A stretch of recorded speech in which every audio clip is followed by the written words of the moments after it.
her. Why had she become Mrs. Junior Darcy suddenly? Soon after, Bella's uncle came from Canada to visit the family, and she turned happy immediately because he was her favorite. One evening, I was sitting in the kitchen doing my homework when he came in, and he seemed really impressed by the math problems I'd just worked on. "Well, clearly you're a very bright kid, but do you ever have fun too, or are you always studying?" "Oh, no, I love to sing and dance." You sing? That's awesome. Let's hear something." He led me to the main hall and started playing a song on the piano, and I sang along. Mr. Darcy was very amused, but just then I caught sight of Mrs. Darcy and Bella's faces. They looked like furious dragon sisters. Later that night, Mom told me Bella wanted to see me in her room. What did she want? Reluctantly, I knocked and went in, and she started throwing stuff at my face. Our matching headbands, friendship bracelets, birthday gifts, everything. She went berserk. "Take all this trash, you devil. Why are you always taking over my life? First, you got close to my dad. Now my uncle, too?" What?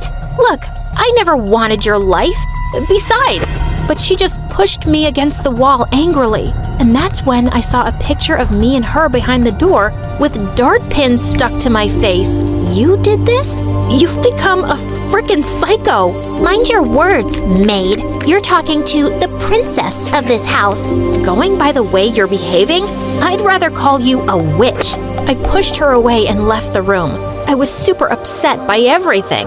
Mr. Darcy's brother was leaving the next day, and he said something that left me shocked. Turns out, he was a teacher in a Canadian private school for gifted kids. After knowing about my grades, he said he could have me study there on full scholarship and make living arrangements for me and Mom.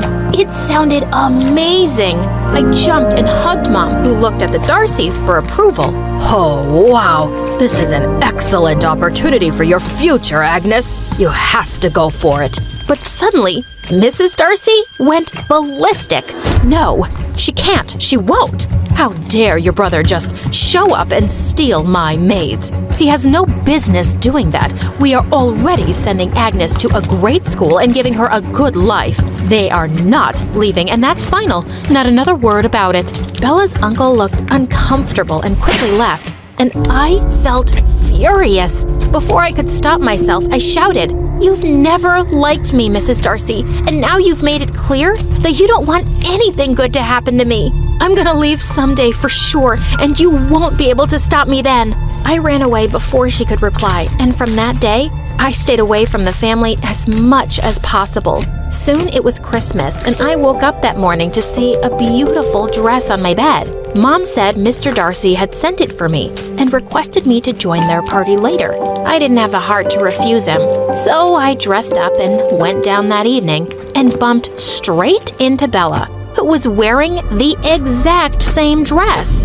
"Oh, how lovely. You both look like sisters. That's why I bought them. How do you like the surprise, girls?" I smiled uncomfortably and looked at Bella. She was clenching her jaw. "Like the surprise? It's the worst thing you've ever done, Dad.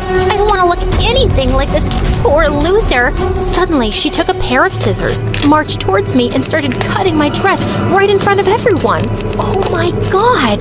Mr. Darcy stepped forward, but Mrs. Darcy got to Bella first and snatched the scissors from her. "Have you completely lost your mind, Bella? You could have hurt her." "Oh, now you're on her side too, Mom?" "Of course you are.